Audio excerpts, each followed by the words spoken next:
Assalamualaikum warahmatullahi wabarakatuh, Bapak dan Ibu para peserta Konferensi Nasional Pendidikan Pertama Universitas Muhammadiyah Banjarmasin yang berbahagia. Izinkan pada kesempatan ini saya akan mempresentasikan hasil kajian ilmiah saya yang saya ambil temanya adalah model pembelajaran remedial berbantuan Google Classroom SMK Negeri 3 Banjarmasin.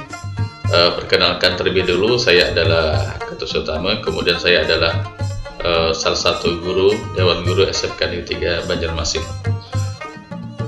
Bapak dan Ibu para peserta Konferensi Nasional Pendidikan yang berbahagia, akhir-akhir ini memang dunia SMK mendapat sorotan banyak oleh publik gitu ya, karena memang pemerintah dalam hal ini sangat berharap kepada dunia SMK memberikan sumbangsih pendidikan yang berarti untuk kemajuan negeri ini. Perkara yang memang sangat menyedihkan di sini, mungkin demikian katakanlah, adalah hasil publikasi oleh pemerintah sendiri berkaitan dengan persentase pengangguran lulusan SMK di Indonesia. Memang data ini kalau kita telan mentah-mentah mungkin menggambarkan bagaimana SMK se-Indonesia itu fakta kelulusannya. Karena kalau Bapak dan Ibu perhatikan di sini, hampir setiap tahun ya, angka yang sumbangsih pengangguran nasional untuk SMK itu adalah hampir mendekati 20%, bahkan ada yang lebih dari 20%. Data ini saya ambil tahun 2018 kan, seperti itu. Kenapa hal ini terjadi? Inilah yang memang perlu dipahami. Memang pemerintah mungkin kemungkinan memiliki indikator tertentu, dan kami sebagai guru SMK kalau dikonfirmasi tentang fakta ini mungkin memiliki analisis yang berbeda, karena sekarang anak SMK itu dan dunia SMK pada umumnya sudah memasuki dunia industri kreatif gitu ya. Artinya anak-anak kita itu, alumni anak-anak kita itu, meskipun mereka tidak mempunyai lapak yang real, yang kelihatan seperti toko dan seterusnya, tetapi mereka ketika hanya bermodalkan laptop, gadget mereka, lalu akses internet, cukup di rumah mereka, penghasilan mereka itu sampai puluhan juta.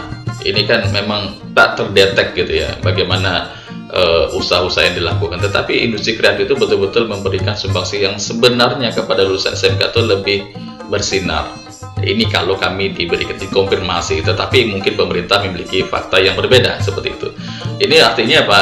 Ya, lulusan SMK masih ada masalah kan, seperti itu. Oke.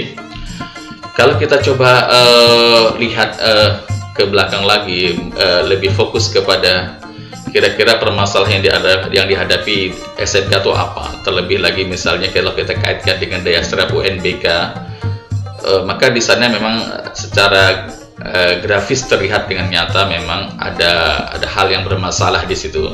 Kalau Bapak Ibu lihat dari UNBK, ada beberapa mapel yang diujikan. Salah satunya saya fokus di matematika, karena saya adalah guru matematika. Di sana itu bisa terpampang dengan jelas bagaimana perolehan matematika itu baik dalam skala sekolah, kabupaten kota, provinsi, nasional. Ya, rata-rata nilainya masih di bawah 50. Ini menandakan memang, ya oke lah, kami akui guru-guru matematika masih perlu melakukan inovasi yang luar biasa supaya mengupgrade kemampuan anak-anak kita, khusus dalam hal ini adalah matematika. Artinya dari grafik ini memang kelihatan memang SMK itu memiliki ada problem di sana. Bapak Ibu sekalian yang budiman, tetapi kalau kita coba melihat secara arif menyikapi dunia SMK kita, pada khususnya di kota Banjarmasin, memang saya, walaupun saya bukan pemain baru ya, atau pemain lama di SMK, saya memasuki dunia SMK atau semenjak tahun 2012. Dulunya saya adalah guru SMA. Memang di sini ada perbedaan yang jauh mencolok antara SMA dan SMK. Di SMK itu sekarang mengadopsi, dulu sampai sekarang memang mengadopsi PSG, pendidikan sistem ganda, yang di sana mengkombinasi antara kurikulum yang dikeluarkan oleh pemerintah dalam artian secara teoritis, dan juga nanti ada anak-anak kita itu juga akan harus praktek di dunia industri ya, atau istilah dengan prakerja atau magang. Jadi permasalahan mungkin yang perlu dihadapi sini adalah memang kurikulum SMK itu sangat padat. Bapak dan Ibu bisa bayangkan, anak SMK itu mereka dalam satu semester itu menginjak kelas 11 atau 12 mereka harus magang. Kalau di sekolah kami magangnya 2 sesi. Sesi pertama kelas 11, sesi kedua kelas 12. Kalau diakumulasikan waktu yang mereka gunakan untuk magang itu sekitar hampir 6 bulan mereka magang. Nah, sedangkan tuntutan kurikulum kita ambil lah, karena di SMK itu memang ada kurikulum adaptif, normatif, dan produktif. Katakanlah normatif dan adaptif itu kurikulumnya hampir sama dengan SMA. Tentu ini adalah sebuah tantangan tersendiri.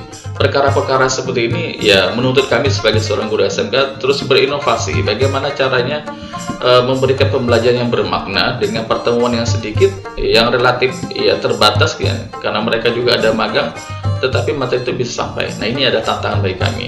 Jadi di Tenggarai yang pertama itu adalah padatnya kurikulum SMK.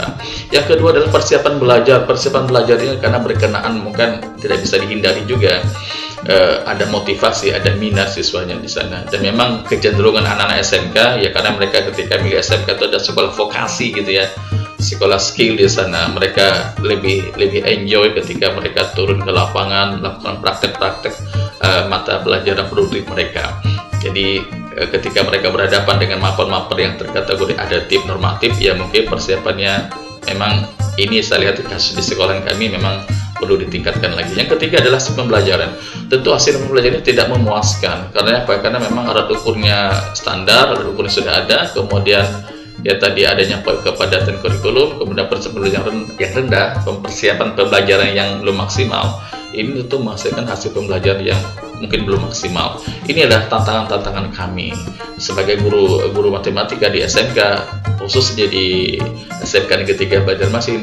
Kami berupaya berinovasi bagaimana cara kami untuk meningkatkan kemampuan siswa kami dalam mempelajari mapel kami mata pelajaran matematika.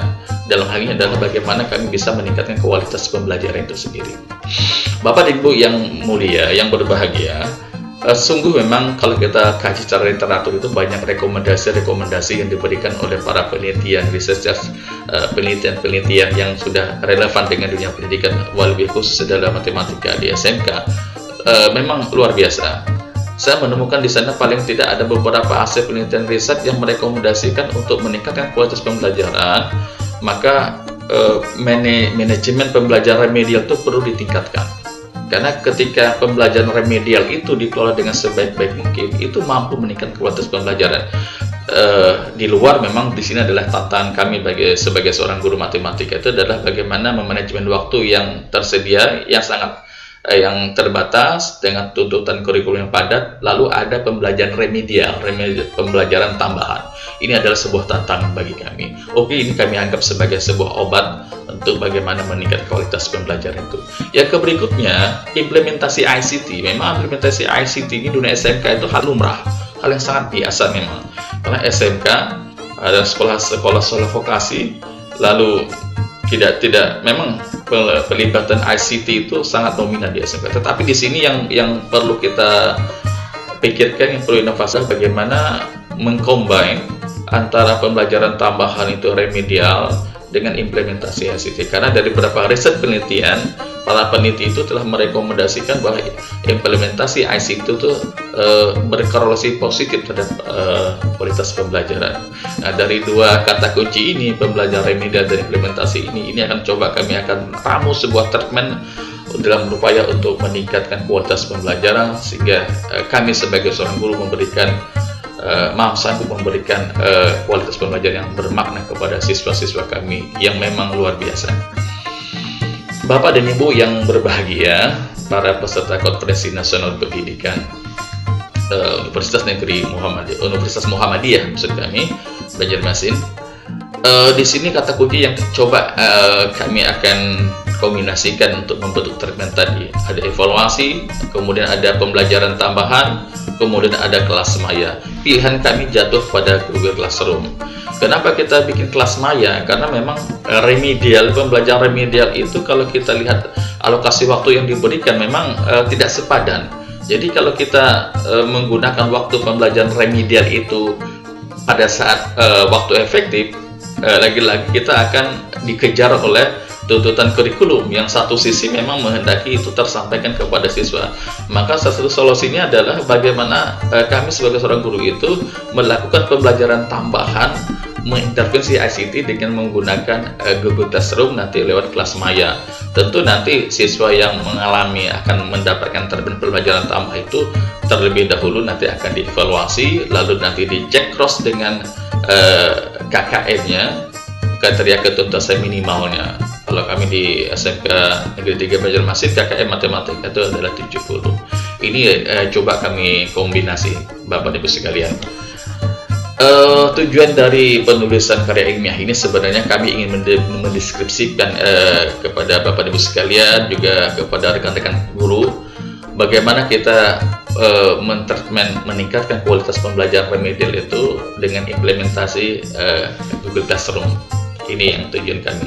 Jadi ini kami ingin mendeskripsikan model pembelajaran yang dimaksud. Bapak dan Ibu sekalian, inilah kerangka berpikir, inilah alur yang saya coba terjemahkan ketika nanti mengimplementasikan model pembelajaran remedial. Jadi di bangku di SMK itu nanti ada KD itu kompetisi dasarnya. Nanti anak-anak itu nanti memiliki hak yang sama untuk kita sampaikan KD awal, itu KD pertama mereka masuk di awal bab seperti itu. Nanti pembelajaran yang kita gunakan adalah blended learning, atau juga ada orang mengatakan memixkan antara real learning dengan